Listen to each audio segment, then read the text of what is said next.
Chapter 2, Sloka 41. Vyavasayatmika buddhihi. Vyavasayatmika buddhihi. Vyavasayatmika buddhihi. Ekeha kuru nandana. Ekeha kuru nandana.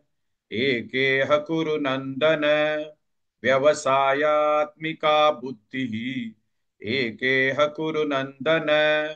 व्यवसायात्मिका बुद्धिः एकेह कुरु नन्दन व्यवसायात्मिका बुद्धिः एकेह कुरु नन्दन व्यवसायात्मिका बुद्धिः एकेह कुरु नन्दन व्यवसायात्मिका बुद्धिः एकेह कुरु नन्दन बहुशाखायनन्ताश्च बहुशाखायनन्ताश्च बहुशाखायनन्ताश्च बुद्धयो व्यवसायिनां बुद्धयो व्यवसायिनां बुद्धयो व्यवसायिनां बहुशाखायनन्ताश्च बुद्धयो व्यवसायिनां बहुशाखायनन्ताश्च बुद्धयो व्यवसायिनां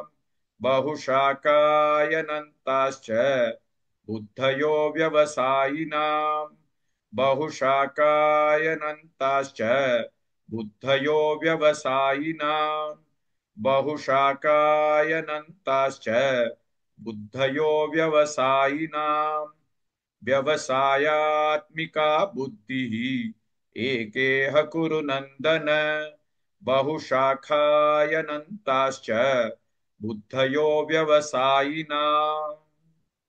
Please like and share this video because you could be instrumental in helping someone around the world recite the Srimad Bhagavad Gita, thereby helping them to have a life of unending opulence, victory and prosperity.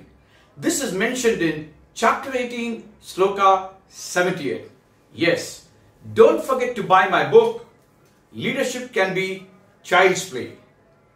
Namaste.